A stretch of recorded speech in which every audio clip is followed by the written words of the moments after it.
This is Module 8 on gender and the military. Covered in this discussion are gender status in history, updates, existing laws and policies. In the world, the debate on women's role in the military has been on for centuries.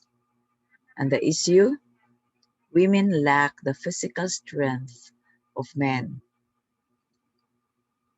And the argument is that military women are better educated and score higher on intelligence tests than military men. The heart of the issue is really that society's deeply held view that women as nurturers, they are people who give life and help others get pregnant, childbearing role of a woman. So this clashes with the image of women trained to kill in the military. Now, reality, military women are in harm's way. So let's say the combat pilot can fire missiles by radar at a target miles away. So let's say you put men in there and you put the women in non-combat medical evacuation teams. But just the same,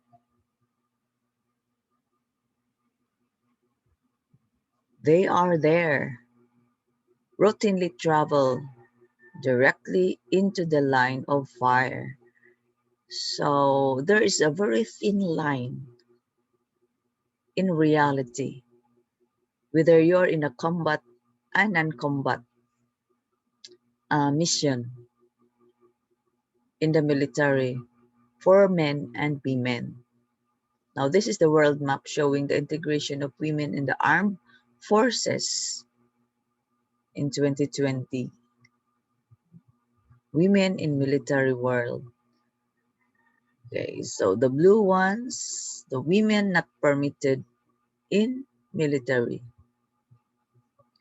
Women permitted in military in the orange zone. Here is the Philippines included. Women permitted in the military but treated unequally in the green zones. Women permitted in the military treated as equals, red zones. So the violet one, conscription for women, just like in South Korea's conscription of men, that it's required to all, no exemption. In India, in Vietnam, in Libya, in Afghanistan,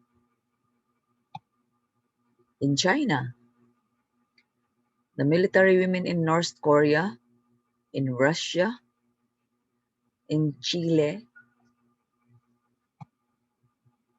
in Iran.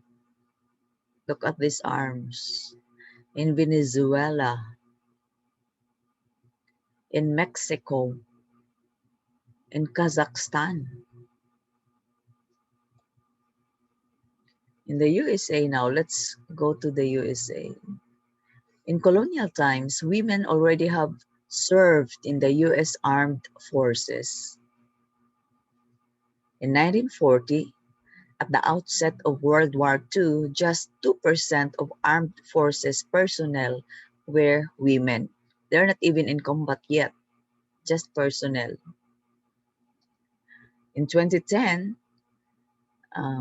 women represented about 15% of all US military personnel, including deployed troops. So they are already in combat zones. Women make up a growing share of the United States military.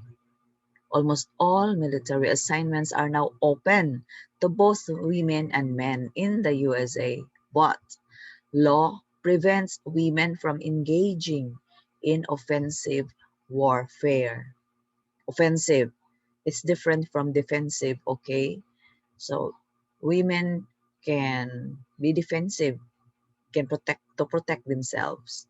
But when it comes to offensive, it's the men's turf. The line between troop support and outright combat is easily crossed.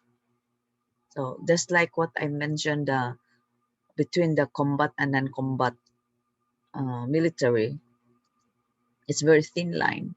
So from March 2003 to March 2011, wars in Iraq and Afghanistan claimed the lives of 136 women soldiers. It can't be helped. Women military have to be involved in war zones, whether combat or non-combat.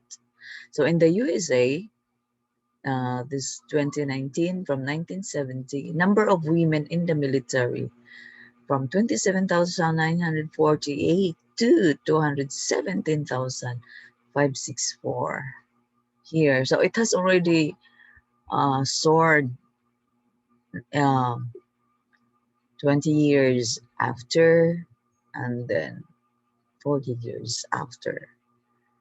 And in different military uh, areas, okay? Army, Navy, Air Force, Marine. So very few in the Marine, but many in the Army. In the Philippines, look at these women. In 1963, women were initially granted the right to serve in the Philippine military as Women's Auxiliary Corps was approved, and that is as women as reserve ranks and in technical services. Okay. In 1993, that's 73, 83, 93, that's 30 years after, there was this law, RA 7192, which granted women the rights to be trained combat soldiers in the Philippine military. That's 30 years after. And women became cadets in the Philippine Military Academy. These are the top-notchers for last year. Okay. Now, the Armed Forces of the Philippines intensified gender and development programs to protect women during their recruitment, training, and service.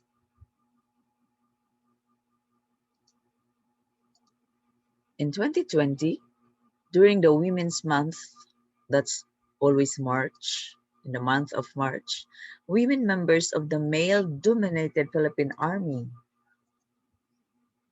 were no longer confined to desk jobs. They are also doing combat duties. Now, women were assigned as frontliners and as field commanders. That was last year. 6 female officers are assigned as battalion commanders.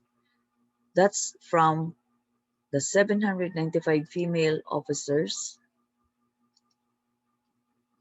and that composes actually 3,777 women soldiers in the Philippine Army.